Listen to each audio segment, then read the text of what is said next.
বাবা ওখানে হাসপাতালে মৃত্যুর সঙ্গে লড়াই করছেন। এইটাই তো সময়, এইটাই তো সময় পঞ্চব্যঞ্জন রান্না করে খাওয়ার, তাই না? সারাদিন কাজকর্ম করে রাজ্য জয় করে এই দুই গুণধর ভাই বাড়িতে ফিরবে।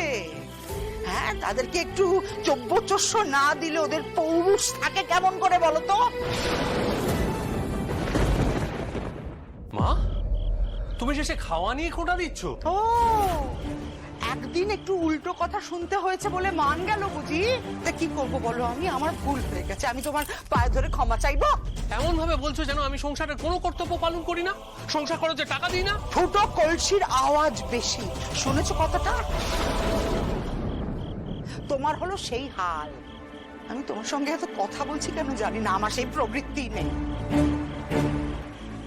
মমস মমস আমি বুঝতে পারছি বাবার শরীর খারাপ, কিন্তু তুমি যদি এইভাবে মাথা ঠিক না রাখো তাহলে হ্যাঁ, দোষ তো আমার, এটা মস্ত বড় দোষ। মাথা কি করে ঠিক রাখা যায় আমার শেখা উচিত তোমাদের এই দুই ভাইয়ের কাছ থেকে। কি করে মাথা ঠিক রেখে বাবার জন্য অত কিছু সময় না দিয়ে নিজেদের ব্যবসায় কাজে কি করে যেতে হয় আমার শেখা উচিত ছিল তোমাদের থেকে।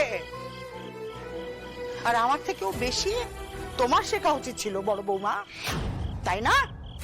হ্যাঁ হ্যাঁ, তুমি হয়তো এখন যুক্তি দেবে যে অনেকক্ষণ তোমাকে হাসপাতালে থাকতে হয়েছে বলে তোমার বাড়ি ফিরতে দেরি হয়েছে, তাই তুমি বেশি কিছু রান্না করে উঠতে পারোনি। কে বলেছিল থাকতে? কে বলেছিল থাকতে অতক্ষণ হাসপাতালে? কে বলেছিল? তুমি যদি ওখানে আমাদেরকে সান্ত্বনা না দিতে, হাউ হাউ করে কাঁদতে থাকা পল্লবী ঝিনুকে সাহারা না হতে, তাহলে কোন মহাভারত অশুদ্ধ হতো শুনি? হ্যাঁ, তার থেকে তোমার কি করা উচিত ছিল? তোমার তাড়াতাড়ি বাড়ি ফিরে এসে আমার এই দুই সোনা ছেলের জন্য 10-12 রকমের পদ রান্না করা উচিত ছিল, তাই না? সেটাই তো আরো ভালো হতো, তাই না?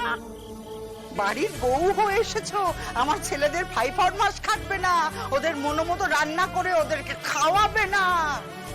লজ্জা করে না তোমার? এত অলস কেন তুমি?